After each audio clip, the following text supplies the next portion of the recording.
Hello everyone, ఇవాళ మనం ఉగాది గురించి ఒక చిన్న విశిష్టత చూద్దామా? ఓకే. ఉగాది అంటే సంస్కృతంలో ఉగా అంటే యుగం, ఆది అంటే ఆరంభం.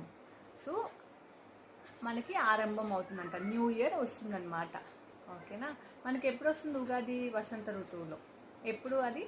మనకి వింటర్ అండ్ సమ్మర్. అదే అండి, మన చలికాలము మళ్ళీ ఎండాకాలం మధ్యలో వచ్చే వసంత ఋతువులో మనకి ఉగాది వస్తుంది కదా. అప్పుడప్పుడే ఆకులు రాలిపోయి ఎండిపోయి చిన్న చిన్న చిగుర్లు వస్తూ ఉంటాయి కదా. అప్పుడు మన వసంతకాలం, స్ప్రింగ్ సీజన్ అంటాం. అప్పుడు మన ఉగాది వస్తుందన్నమాట. ఇలా వెదర్ చేంజ్ అవుతుంది కదా, ఒకసారి వెదర్ చేంజ్ అవ్వడం వల్ల మనకి వ్యాధులు ఎక్కువ వ్యాపించే అవకాశం ఉంది. సో డిసీజెస్ ఎక్కువ వచ్చే ఛాన్సెస్ ఉన్నాయి. అందుకని మనం ఈ షడ్రుచులతో కలిపిన ఉగాది పచ్చడి చేసుకుంటాం.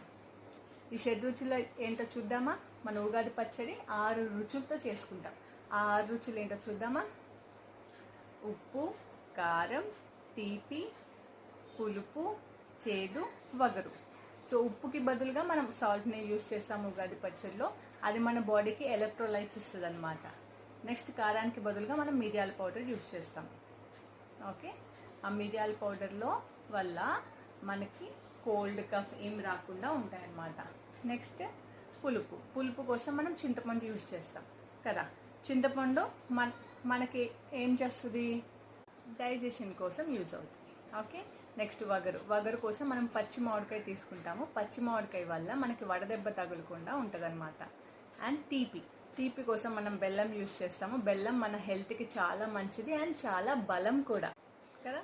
అండ్ ఫైనల్లీ చేదు కోసం మనం వేప పువ్వు తీసుకుంటాము. వేప పువ్వు మన బాడీలోకి వైరసెస్, బ్యాక్టీరియాస్ రాకుండా చూసుకుంటారు. సో ఇన్ని రకాలుగా మనము మన హెల్త్ని కాపాడుకోవడానికి మనం ఈ ఉగాది పచ్చడి చేసుకుంటాం.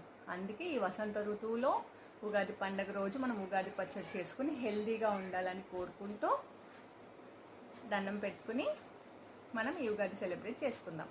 Okay. Happy Ugadi once again everyone. See you.